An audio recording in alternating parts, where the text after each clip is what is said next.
Shall we begin? The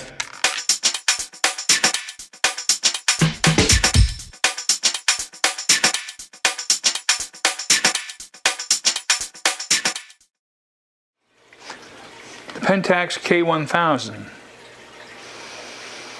My first professional camera, the Canon A1. The Nikon f4. Nikon N90S from the early 60s, late 50s, the Kodak Retina 3, the Canon TL, and the Nikon 6006, and the Yashica Impression Plus. What do all these old cameras have in common? They're all 35mm film cameras. And today we're going to talk a little bit about how they operate on a basic level, what's cool about them, and why in God's name, out of the blue, are they so popular once again. Hey there, boys and girls. Bob Kearns, the unsung photographer, and today we're going to talk about part 3 in our film camera series, 35mm film cameras. Now, I'm not going to get into a bunch of details here, but we are going to talk about 35mm film and the fact that out of the blue, for no particular reason that I can see right offhand, it is back in business.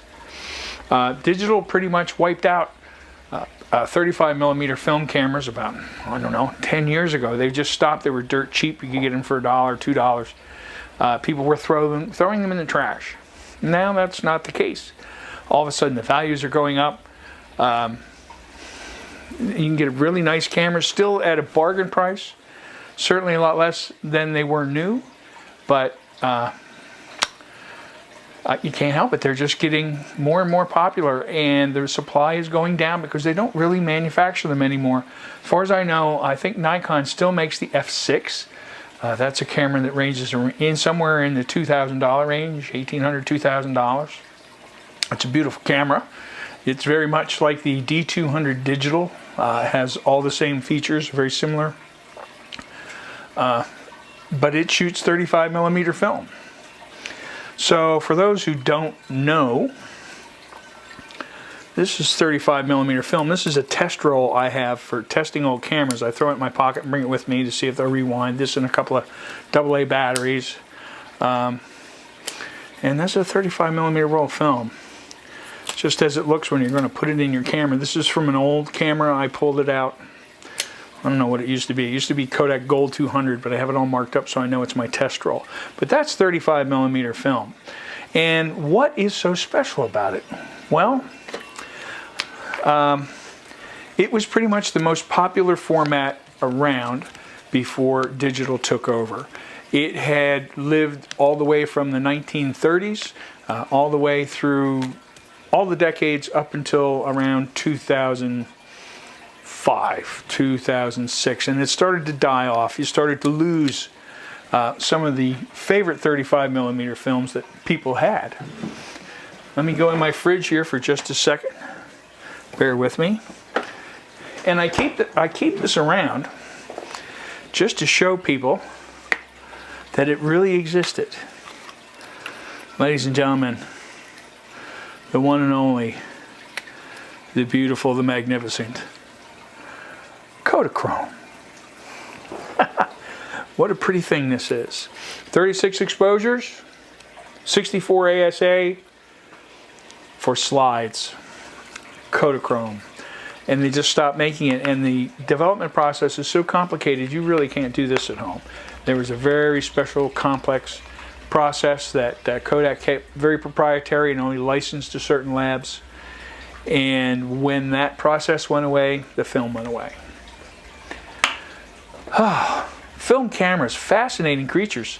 This is from the late 1950s, early 60s. This is a Kodak Retina Reflex 3. This is a very early 35mm camera. You set your shutter speed, your ASA, you needed to know. There's nothing automatic about this, though it did have a light meter. This one's long gone. I'm not sure if this one took a battery. What was interesting about this is you would wind it from the bottom. You don't see many of those around anymore. And then here's your shutter. And here's that lovely click. You want to hear it again? Ready? I'll hold it next to the mic. Cool. Alrighty. That's how that works. Kodak Retina 3. There's a polarizing filter on the end of this. I'll take it off just so you can see the lens. Very pretty. Nice camera, gorgeous. If you can find one of these, they're good solid cameras. This is what your dad would carry around in a station wagon in the 1950s. And it's just a fabulous bit of kit. My daughter-in-law gave me this. You turn this gizmo down here, and you slid this gizmo over, and that's what is your frame counter down here. And I'm pretty sure you turn this, right? And that uncovered this little latch down here, and you push that latch up. It's like a little button, really. And that would get you the back open.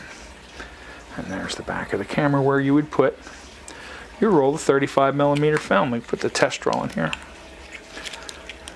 This pulls up.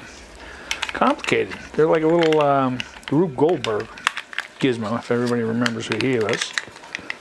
It goes in, this goes down. That would go over. You would hook it into that, wind it up, and off you go. All right. That's a Kodak Retina 3. You can find them. They're around. This one's pretty pristine. Alrighty. What else do we have going on here today I wanted to show you that's important? 35mm film was incredibly popular for a couple of reasons. Number one, it was a portable factor. These cameras were not huge. They weren't as big as your medium format cameras, which were very popular up until then. 120 and 127, big wide pieces of film. They were just too bulky. People didn't want to carry that around. A little 35mm camera like this, you could throw in your suitcase and off you go. This is a Canon TL. It is also one of the first cameras with the quick load feature. And the quick load feature, this was a much more common format. The winders on the top. You would set your ISO of the film. ISO of the film was always on the outside of the box. This is 100 ISO film. It says so on the box. This is Fuji film. It's 400 ISO. It says so quite clearly on the box. You would take these, lift them up, and where's the release for this one? Oh, it's down here. Oh, you gotta love these things. And that would turn and that pops open, okay? Just always a Rube Goldberg. This was very cool because you see this gizmo? Well, what happened is you would put your 35mm film in. This film was very old and curly. Most of it doesn't act quite like this. All right, put your film in. And then you would put this over here. All right, lay it over. And then when you close the lid, that would come down and grab the film. And that's it, you're loaded. Then you would just take it, crank it a couple times, and off you go. You're ready to fly. I'm not going to leave this in here. I have shot all of these cameras. I have not put a roll through this one yet, and I'm intending to do that. I've certainly put a roll through this. I can't go by without spending a little time with this baby. This is, if you don't realize it, if you're not aware, anybody that's ever taken a photography course in school, in high school, or sometime in the past, the mighty Pentax K1000 was invariably the camera that somebody would put in your hands. Oh, and interestingly enough, this appears to have a roll of film in it. I did not know that. Because when I turned it, you could see this click forward. So that ought to be just a black frame. It's a beautiful camera. It comes with a 50mm f2 lens. There you set your ISO on the top, your shutter speed, your f-stop. It couldn't be simpler. Had a single lens reflex. Look through here, through the prism, down, bounce off the mirror. The prism would correct everything. And off you go. The most basic manual 35mm camera in the universe. These cameras, almost all of them, require you to buy a light meter of some kind. There are a couple of exceptions. The newer Nikons metered really, really well. They did fabulous. And then you have this little bad boy here. This is toward the end of the 35mm life. People found out that people like little pocketable point and shoot cameras. You just take this little devil, slide it in your pocket, off you go to grandma's house or take pictures of the kids out front. All you would have to do is push that little button. This would pop out. Let me show you that again. Probably out of focus when I do that, but that's okay. And then once you do that, you can just take a picture of Santa over here, and it would advance the frame and fire a flash, and off you would go, and there was no decisions to be made. It would read the codes. Every roll of film has, that's actually the ASA of this film. The cameras would read that based on which parts of that were conductive and which parts weren't. And I've shot a few rolls through this. This is fun to throw in your pocket and take it around. It has a tendency to overexpose inside if you get too close. The flash has a tendency to be a little bright. That's fine. You can force the flash on with this button. And I bought this for a whopping $4 at a local thrift store. So there are good bargains out there in thrift land. Put the batteries in your pocket and get yourself an old roll of film that you're willing to abandon and go and test these things when you go to buy them. Make sure they're not total junk. A lot of them you'll find the batteries have been left in and they're corroded, or there's other issues with it. People just chucked them. Let's move along the line here. Where's my Canon? There's my baby. This is, oh no, it's not. That's the F4. Where's my Canon? Oh, there it is. Both big cameras. This is the Canon A1. This I bought new in 1979, 1980, that ballpark. So this is 20, 30, 38 years old, almost 40 years old, this camera. It is an FD mount. You would twist this, lens would pop off, put it back on. Twist that ring back so it's nice and tight. Your lens is secure. I don't know if this has film in it. One way to tell is to get your rewind reel and just see if it gets tight. And yes, it does. So this has film in it. And I've shot, oh, it's a brand new roll of film.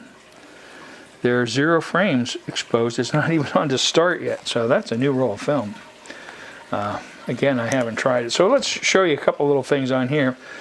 These things, if you left them on, if you left them in A or auto, would eat batteries like crazy. You need to make sure that that's in lock when you're done with it. It's a little battery test button. I'm sure you'll see that little LED blink.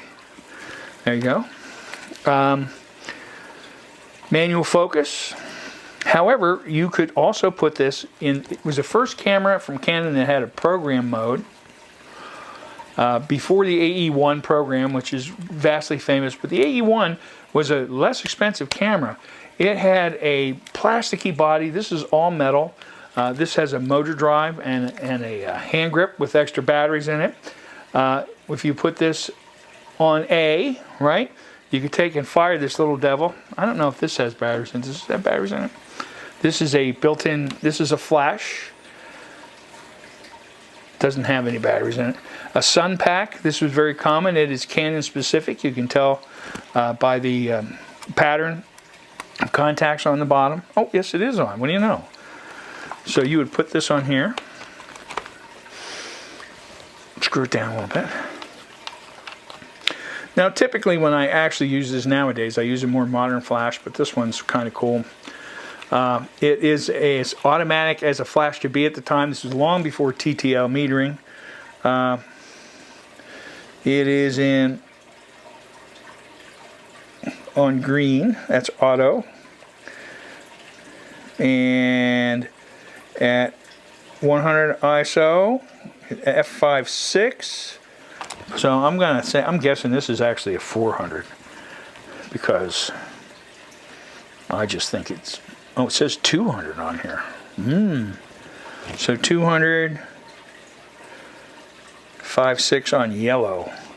So we go to yellow. This is automatic. Get it?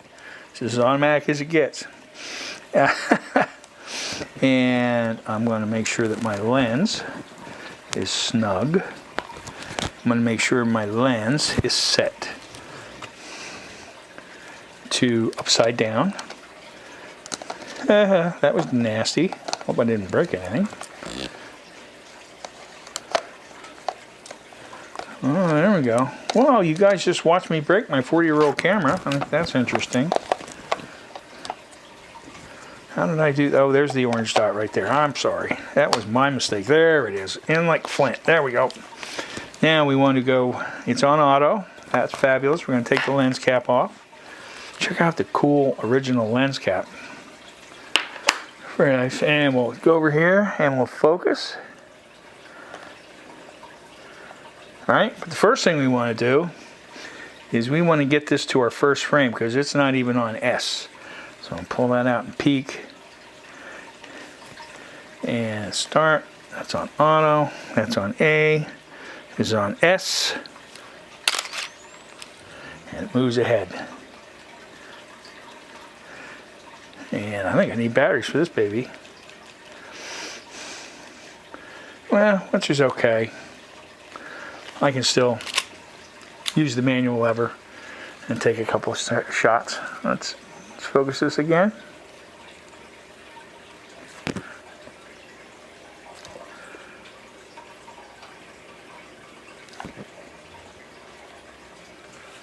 Oh, wrong button. There we go. It's in this grip. This takes about 6 batteries, but it usually works like a charm. But the Canon A1 was definitely one of my favorites over the years. Typically, they would have a problem where once you hit the shutter, it would squeak like a little piggy would just go. It's just a very carefully placed bit of lubricant, and that goes away.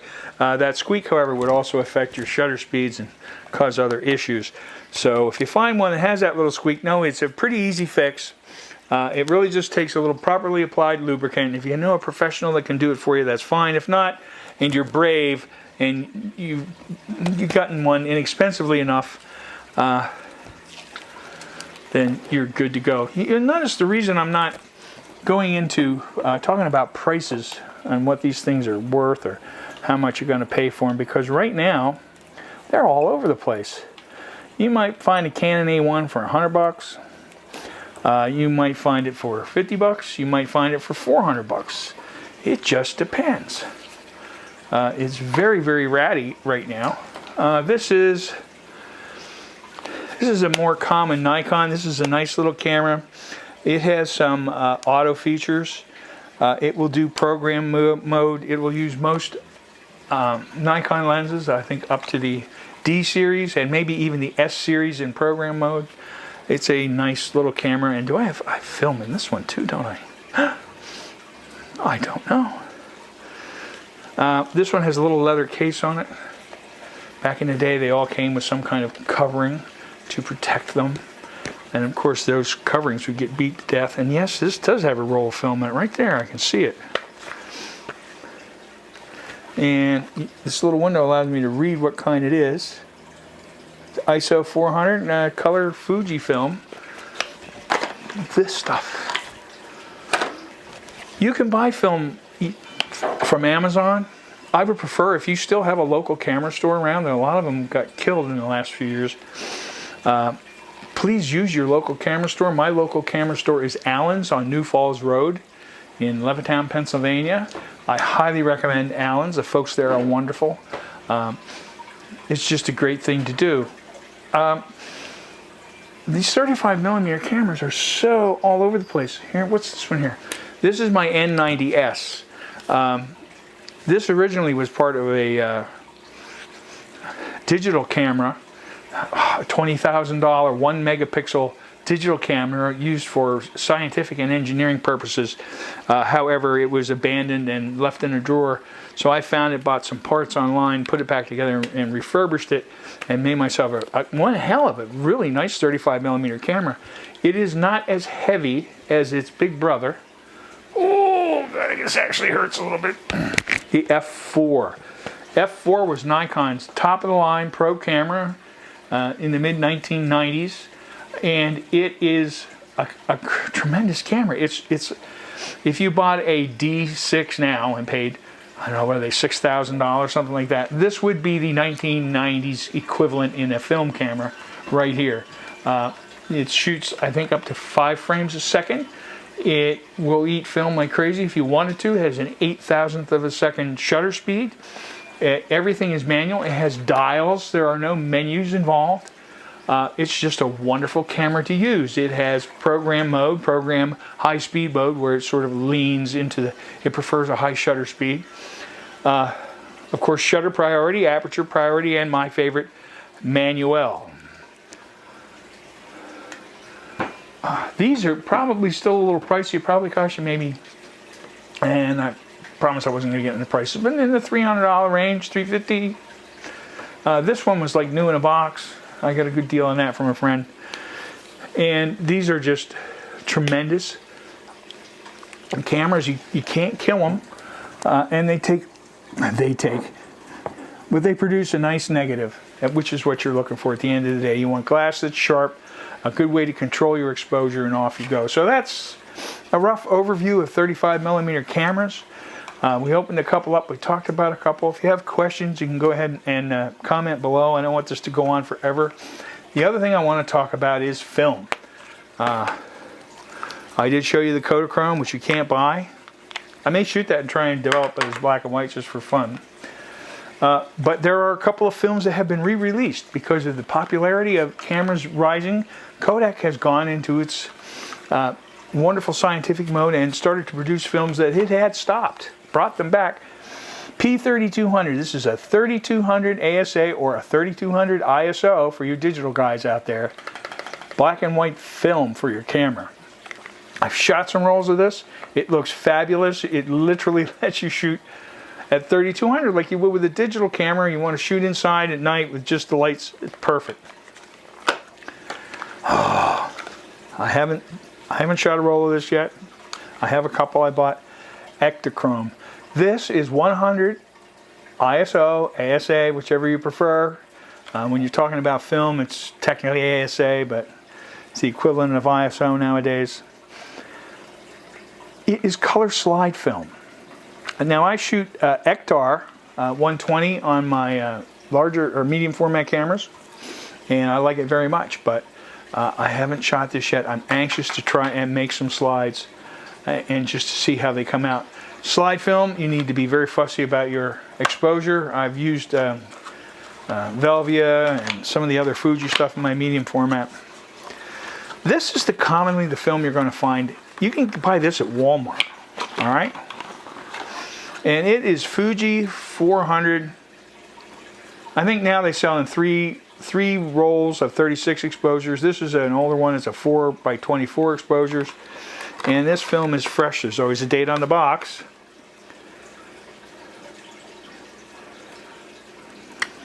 Just got to find it. La la la la.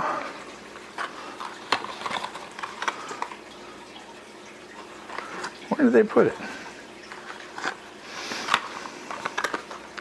I think they covered it up with a sticker, which is just aggravating. But anyway, if you look carefully around the box, you'll find the expiration date. Keep your film in the fridge. Yeah, it'll last for quite a while past the expiration date. I don't know, a couple years before things really start changing, as long as you keep it consistently cool in that fridge.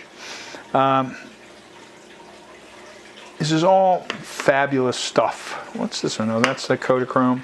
This is the Fuji. It's always got that green Fuji color on it. Fujifilm is the name of the company. It's called Fujifilm, not just Fuji. That's just a lazy me. You can buy this stuff easily on the internet, Amazon, a lot of places there are around. You can get stuff from Allen's. He's got an online shop. He also has an eBay store. Here you go. Here's one somebody gave me. I've been keeping in the fridge. I don't know how old this is. This is Kodak 800 color film, I believe. Yep, color print film. So I don't know how old that is or whether it was stored properly, but I'll give that a roll just for fun, just because it's exciting. And I'll keep that over here with the Kodachrome. So 35mm film cameras. I've got a couple. This is a Tamron, believe it or not. What is this here? 4.5. This is an 85 to 210mm zoom. Needs a little work in here. It's a little stiff, but still, you don't want it moving when you're using it. This is a pretty decent lens. This is also a Canon FD mount. You can see with the magical silver ring. I also have a Canon 135mm. Right there, I believe it's 135mm. Yes, it is. This is f3.5. It's a prime lens. That's a very nice portrait lens.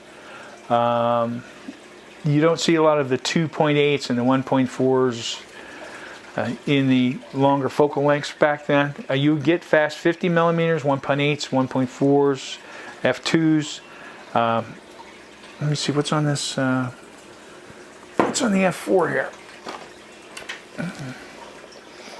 Oh, this is a 24mm 2.8, and I have a 50mm 1.4 I also use on this, which is a D series lens. 35mm. It's what's back.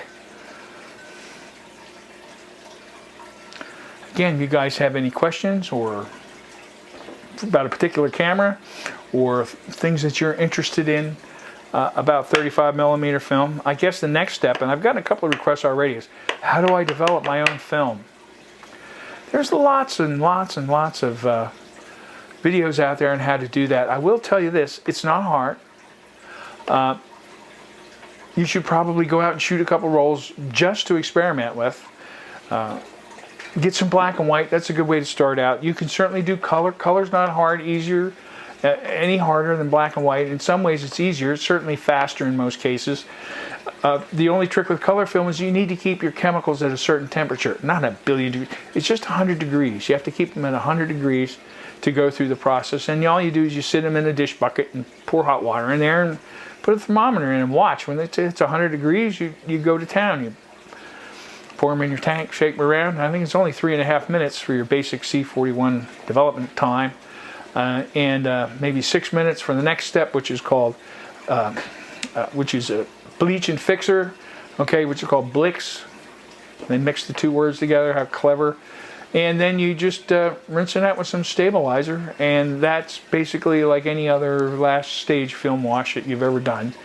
And put them all back in the bottles, and off you go. I think it's kit of chemicals is only about 25 bucks, I think, and you can certainly do enough rolls of film to pay for that several times over. Let me tell you, if you want to not do that, if you want to shoot and send your film away, there's a place called The Darkroom out west, www.thedarkroom.com, and they are not expensive. I think it costs about $11 for a roll of film. I know I generally send my 120 out there if I decided something special. Like if it's E6 processing, which is slide film, I'll send it out there. I did originally was sending my color film out there before I started developing it myself. It's just easier and faster because it still takes a week. It's got to get to California from Pennsylvania. They have to process it, but they have a nice process where they'll go and they'll develop the film, they'll scan it, they'll put JPEGs up online so you can get them right away. And then they'll send you back your scans on a CD and send you back your negatives, so if you want to rescan them yourself you can. They have several different scanning sizes at varying prices. Large extra super scans get to be a little pricey for a roll of film, so unless it's something you want something special, then, you know, I wouldn't say spend that extra money. You can make pretty nice like 4x6 prints and stuff from the standard scans, which are included. I like them very much. It's very good quality. I haven't had any big fails with them. So there are other labs around town. You can look around and find a couple, try them out. Again, everything's trial and error. You have to find places that you can trust. That's your film, you know. And if you're shooting something special, if you're shooting film to add to your digital product, if you're a professional, you might go out and shoot a wedding digital, and you might blow through a couple rolls of film too to give a different product to your customer, something above and beyond, something a little special, something with that film texture that you can't, I don't care what anybody says, you cannot duplicate in digital land. Doesn't happen. I've seen lots of people try. I've seen some guys do a pretty good job at coming close, but it's never quite the same. You got to get that feel. So, okay, boys and girls, that's the last of the film series for now, for a while, unless you've got something else you want to see or ask. The next thing we're going to do is we're going to do a review for a piece of software from Skylum, the people that brought you strangely named pieces of really nice software. Luminar is their photo editing program, which we've brushed up against before. And this new one is called Aurora 2019, and it's a piece of HDR editing software. You both create your HDR from bracketed exposures in camera, and you can do a lot of really cool editing with that particular piece of software. I got it from them before it was released for this review, and I want them to know out there, I haven't forgotten them and I'm not putting it off. Yeah, it's just I really wanted to spend some time with it, and then I had a chance to go to New York City a couple of weeks ago, a week or two ago, and we have some HDR that we're going to process and look at that. And the other question I got to ask you, is anybody still doing HDR? So let me ask you this, in addition to that, if you are doing it, why? What is it that you're using HDR for? And I'll show you a couple of use cases I think are very practical. And do you think that if you say HDR that that's has a negative connotation at this point in time because of some of the horrendous stuff that they used to produce and put out out in the world? It was just some ugly, awful stuff. Our boy from Stuck in Customs, I can't remember his full name right offhand, is still doing HDR, and he does lovely work. If he goes extreme with it, he does it in such a way that it's just still very pretty to look at. So he's worth looking at. Look at stuckincustoms.com. And that's pretty much what's coming up. So, ladies and gentlemen, boys and girls, puppies and puppets, kitties and kitty cats, thanks for coming here. Even if you're on the right path, if you just sit there, you're going to get run over. Don't forget that. And have a good one. Thank you. Shall we begin?